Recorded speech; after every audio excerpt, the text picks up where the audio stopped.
बिहार के पूर्व मुख्यमंत्री जीतन राम मांझी उनका एक बयान सामने आया है। उन्होंने कहा है कि ब्राह्मण हरामी है और जिस तरीके से लगातार जो दलित वर्ग है वो धर्म परिवर्तन कर रहा है, इस तरह के बयान जीतन राम मांझी ने दिए। हम बात करेंगे, हमारे साथ शिवानंद तिवारी हैं जो कि आरजेडी के वरिष्ठ नेता हैं, उनसे कि आखिरकार इस बयान को वो किस तरीके से देखते हैं। जीतन राम मांझी हैं, उन्होंने कहा है कि जो ब्राह्मण है वो हरामी, हरामी शब्द का इस्तेमाल करना कहाँ से सही है?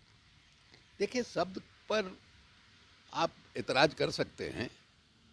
हमको लगता है कि जिस जो उम्र है और जो अनुभव है, तजुर्बा है, जीतन बाबू को भी सब पर ध्यान रखना चाहिए। लेकिन हम एक बात कहना चाहेंगे। हमको स्मरण है कि गांधी जी को जब कुछ लोगों ने ये बताया कि अम्बेडकर साहब बहुत कटु आलोचना कर रहे हैं आपकी, उन्होंने जवाब दिया था कि हमने उनके साथ जो व्यवहार किया है, इसके एवज में वो हमारा सर क्यों नहीं तोड़ देते हैं, यही जो है वो मेहरबानी कर रहे हैं। तो हम इसी दृष्टिकोण से जीतन बाबू के इस बयान को हम देखते हैं। देखिए, समाज के जिस तबके से वो आए हैं, उस तबके को क्या क्या झेलना पड़ा है और आज के दिन भी क्या क्या झेलना पड़ता है, उससे जो उनके मन में कड़वाहट है, वो कड़वाहट जो है प्रकट हो जाती है। अब उनको थोड़ा, अब ये कह सकते हैं कि संयम रखना चाहिए, लेकिन इस तरह की कितनी घटनाएं हो रही हैं। अब देखिए, अभी हाल में हमने देखा उत्तर प्रदेश में एक दलित नौजवान जो है मूंछ रखा था, उसको पकड़ के ले जाके उसका मूंछ जो है छिलवा दिया गया। आपको घटना याद होगी, बहुत चर्चित घटना है।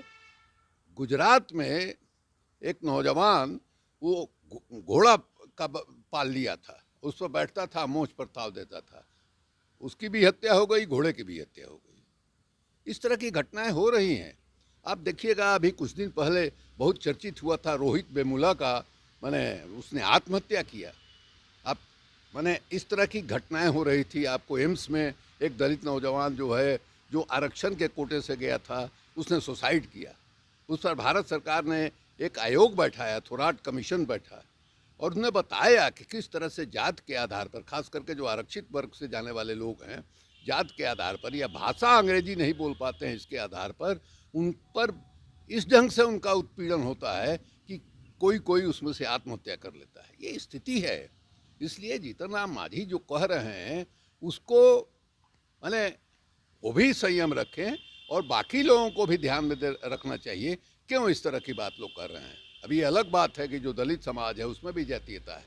हमने ओम प्रकाश वाल्मीकि जो है बंगी समाज से आते थे, उनकी कहानियाँ हमने पढ़ी हैं।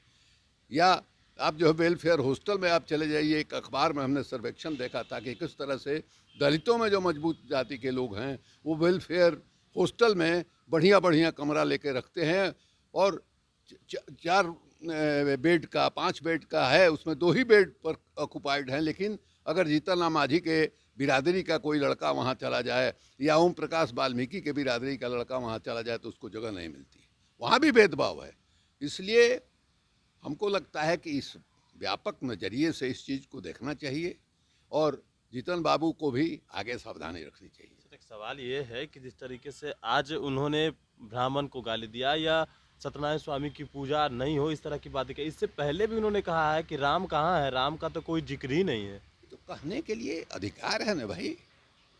अब ऐसा तो नहीं है कि मैंने सब लोग, बहुत लोग हैं जो राम के ऐतिहासिकता पर जिनको एतराज है, वो मानते हैं कि नहीं साहब, माइथोलॉजी की कहानी है। अब शंकर भगवान का आप जो है रामायण में जिस ढंग से वर्णन है, रावण का 10 सर दिखाया गया है, ये संभव है कि कोई मनुष्य जाति में 10 सर होगा? कोई जिस तरह की घटनाओं का वर्णन है, उसमें हर कोई कहता है कि हाँ भाई चलिए, लेकिन वहीं जो है राम का जो व्यक्तित्व है और रामायण में राम के चरित्र का जिस ढंग से वर्णन है, वो एक आदर्श माना जाता है।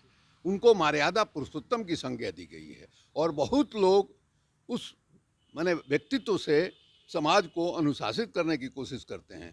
अब महात्मा गांधी को पढ़ लिया। महात्मा गांधी से एक बार लोगों ने पूछा कि राम हुए हैं या नहीं, तो उन्होंने जवाब दिया कि हुए हैं या नहीं हुए हैं ये अलग बात है, लेकिन उनका जो व्यक्तित्व है और जिस ढंग से उसका वर्णन है, हमको उससे प्रेरणा मिलती है। राम, कृष्ण, शिव, ये 3 देवता जो है बहुत बड़े देवता हुए हैं, जिसको डॉक्टर राम मनोहर लोहिया ने भी कहा है। लेकिन गांधी जी ने शिव और कृष्ण को नहीं चुना, राम को क्यों चुना? इसलिए कि एक मर्यादित समाज जो है भारत में वो बनाना चाहते हैं, उसके लिए राम उनको अनुकूल नजर आए।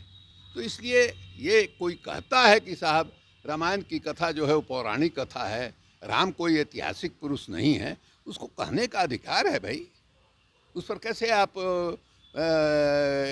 ये कीजिएगा। लेकिन ये भी ध्यान रखना चाहिए, मैंने जो ऐतिहासिक पुरुष हैं उससे भी ज़्यादा प्रभाव जो है राम की कथाओं का हमारे समाज पर है। कहीं भी आप जाइए, कुछ न कुछ आपको जो है राम के कथा से जुड़ा जाएगा। हमारे यहाँ हम बक्सर से पार्लियामेंट करते हैं। बक्सर में माना जाता है कि वहीं उनकी शिक्षा दीक्षा हुई। ये माना जाता है कि हमारे ही यहाँ जो है राम का ससुराल था, सीता यही ब्याह करके ले जाए थे। उस इलाके में राम के लिए लोग गाली गाते हैं। तो राम का प्रभाव है। भगवान बुद्ध जो है जीवित थे, ऐतिहासिक पुरुष थे, लेकिन भगवान बुद्ध के बारे में आप किसी से बात कीजिए तो बहुत कम लोग बताएंगे, लेकिन राम के बारे में पूछिए तो 100 में आपको 90 लोग जो है कोई ना कोई कथा बता देंगे। तो ये थे हमारे साथ आरजेडी के वरिष्ठ नेता शिवानंद तिवारी। सवाल थे जीतन राम मांझी से जुड़े हुए, इनसे सुना आपने कि किस तरीके से इन्होंने कहा है कि जो पहले हुआ है शायद उसी को लेकर जीतन राम मांझी ने इस तरह की बातें कही हैं, लेकिन शब्दों की मर्यादा रखनी चाहिए थी। और भी अपडेट्स थे इस फाउंडेशन के साथ। नमस्कार।